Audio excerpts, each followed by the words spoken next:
എല്ലാവർക്കും നമസ്കാരം. എന്റർടൈൻമെന്റ് കീഴിലേക്ക് എല്ലാവർക്കും സ്വാഗതം. എന്റർടൈൻമെന്റ് കിഴി റിയാക്ഷനാണ് ദളപതി വിജയ്. ആളിപ്പോൾ തിരുവനന്തപുരത്തുണ്ട്, അതായത് ഗ്രീൻഫീൽഡ് സ്റ്റേഡിയം. നമ്മൾ ഇന്നലെ ഇതിൻ്റെ വീഡിയോ ചെയ്തപ്പോഴേ ശരിക്കും പറഞ്ഞാൽ ഞങ്ങൾ ഇത് കല്ലൂർ സ്റ്റേഡിയം എന്ന് കരുതിയിട്ടോ. കാരണം ഞങ്ങൾ അതിന് മുൻപ് അപ്ഡേറ്റ്സ് കൊടുത്തിട്ടുണ്ടായിരുന്നു എവിടേക്ക് ലൊക്കേഷൻ വരാൻ പോകുന്നത്.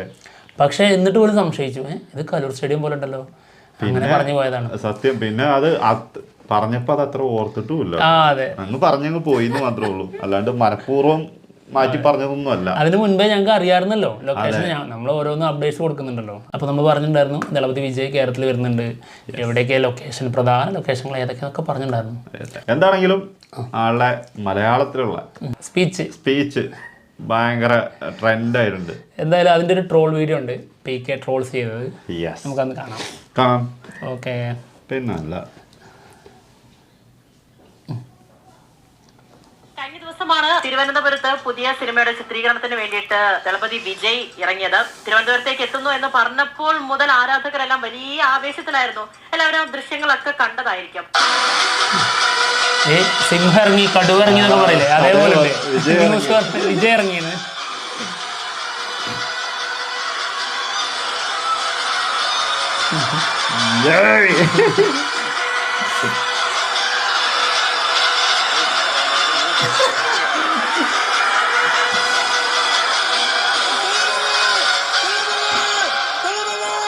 അമ്പാടിയിലേക്കുള്ള കൃഷ്ണന്റെ വരവ് പോലെയാണല്ലോ അവന്റെ എഴുന്നള്ളത്ത്.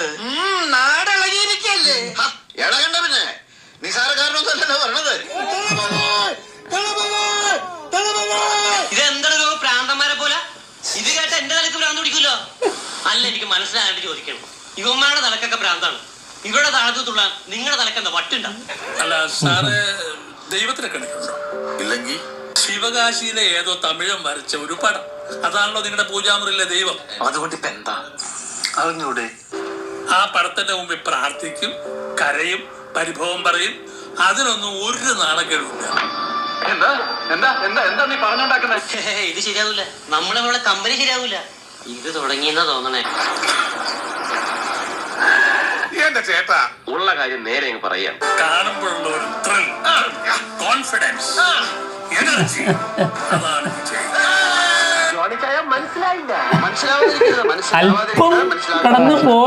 അതിന് ഓട്ടോക്കാരൻ, പാവപ്പെട്ടവൻ, മന്ത്രി, കിന്ത്രി അങ്ങനെയുള്ള വ്യത്യാസമൊന്നുമില്ല.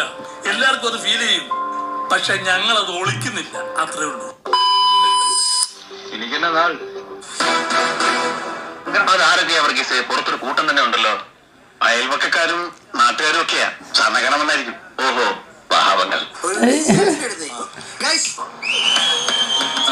Selfie time.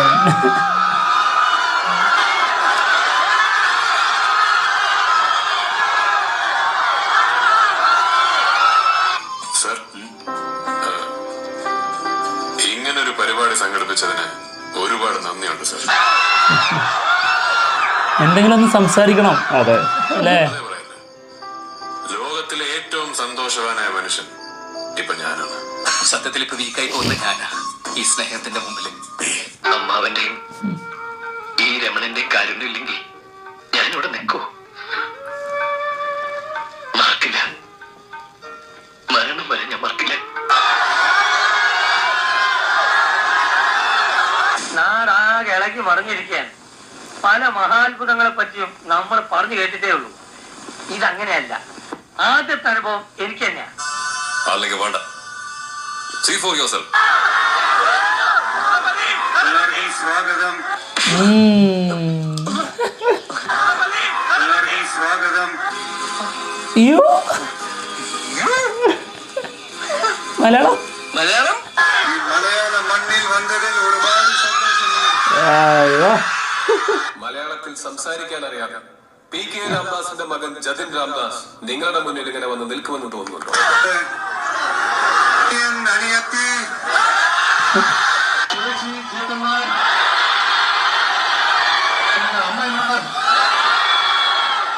എല്ലാവരും കാണുന്നതിൽ ഒരുപാട് ഒരുപാട് സന്തോഷം.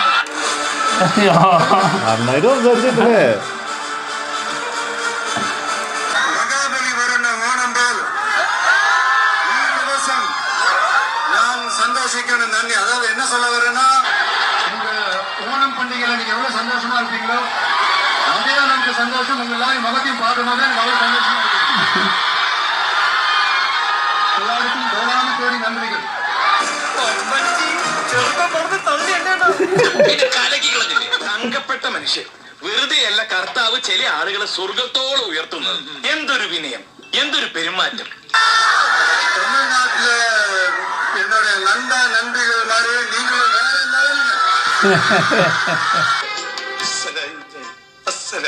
ഐ எത്ര കാലായി ഞാൻ കൊതിക്കുന്നു. தேங்க்யூ. உங்க அன்புக்கு மறுபடியும் சொல்றேன் கோடான கோடி நன்றிகள்.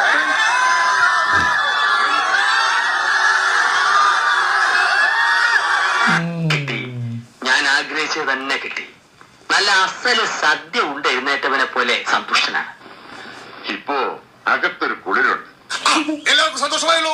എനിക്ക് സന്തോഷമായി. എല്ലാവർക്കും പിരിഞ്ഞു പോവാം. എന്നാ ശരി. എന്നാ ശരി. ഞാൻ ഗുഡ് നൈറ്റ് പറഞ്ഞോ? ഇല്ല, good night. Good night. Okay. കൊള്ളാട്ടോ തുടക്കേ ആ അതായത് നമ്മള് നാട്ടില് കടുവിറങ്ങി സിംഹം ഇറങ്ങി അതേപോലെയാ വാർത്തയില് ന്യൂസിൽ വരെ അതാ വന്നത്. വിജയ് ഇറങ്ങിയത്.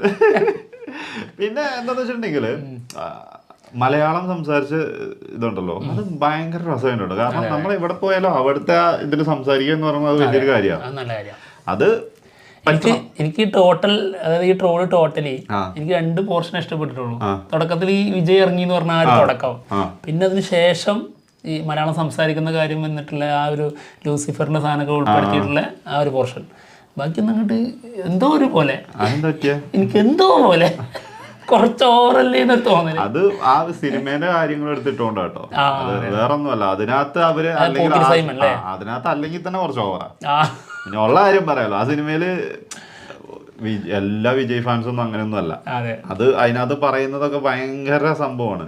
അപ്പം അത് കുറച്ച് ഓവർ തന്നെയാണ് ആ ഒരു സാധനം. അതായത് നമുക്ക് തൊലി ഉരിയുന്നത് പോലുള്ള രീതിയിലാണ് അതാ പറഞ്ഞേ. കാരണം ഇത്ര അതായത് ദൈവത്തെ പോലെ ആക്കുക എന്നൊക്കെ പറയുമ്പോഴേ അത് അല്ലേ ആ ഒരു ഇതിലേക്ക് അതേ പറഞ്ഞ ആ സിനിമയുടെ സാധനം. ആ സിനിമ തന്നെ അങ്ങനെയാണ്, ഓവറാണ്. അത് കണ്ടോർക്കൊക്കെ അറിയാം നന്നായിട്ട്. അത് അതുകൊണ്ടല്ലേ, അല്ലെങ്കിൽ ഇപ്പൊ വിജയിന്റെ ഫാൻസിന്റെ ഒരു സിനിമ വന്നിട്ടുണ്ടെങ്കിൽ അത് എന്ത് ഹിറ്റ് ആയിരിക്കും. അതെന്തുകൊണ്ട് ആ സിനിമ പോയി അതായത് കുറച്ച് കടന്നു പോയ രീതിയിലേക്കാണ് അതിൽ കാണിച്ചിട്ടുള്ളത്. ആ ഒരു പോർഷനും അങ്ങനെ തന്നെയാണ്. പക്ഷെ ബാക്കിയല്ല സെറ്റാണ്. എന്താണെങ്കിലും ഗംഭീരം. ആടിന് ഇന്നും കൂടി ഉള്ളൂ എന്ന് തോന്നുന്നു. ഇന്നും കൂടി ഉണ്ടാവുള്ളൂ ഷൂട്ട്. 3 ദിവസത്തിന് വേണ്ടിയിട്ടാണ് വന്നിട്ടുള്ളത്. ഇന്നും കൂടി കഴിഞ്ഞാൽ കഴിയും. ഇനി വേറെ എന്തെങ്കിലും കാരണത്താൽ നീണ്ടു പോയെങ്കിലേ ഉള്ളൂ. അത് പറയാൻ പറ്റില്ല കേട്ടോ. എന്തെങ്കിലും ബൈ ചാൻസ് നീളാൻ ചാൻസ് ഉണ്ട്. എന്താണെങ്കിലും സംഭവം ഗംഭീരമാവട്ടെ. അടിപൊളി ഒരു സിനിമ തന്നെ വരട്ടെ. എന്താലേ ഒരു തമിഴ്നാട്ടിലെ നടൻ ഇവിടെ വന്നിട്ട് ആൾക്ക്, അതായത് ഇവിടുത്തെ നടന്മാർക്ക് ഇല്ല അത്ര പവർ. ഇവിടുത്തെ നടന്മാർ ആവണമെങ്കിൽ ഞാൻ എന്ത് ചെയ്യണം എന്നൊക്കെ ചിന്തിക്കുന്നുണ്ടാവും. കുറച്ച് പണിയാ. അതെ, കുറച്ച് ബുദ്ധിമുട്ടും. അപ്പൊ എന്തായാലും ഞങ്ങൾ പോവാണ്. മറ്റുള്ള വിശേഷങ്ങളുമായിട്ട് ഉടനെ തന്നെ വരാം. ബൈ.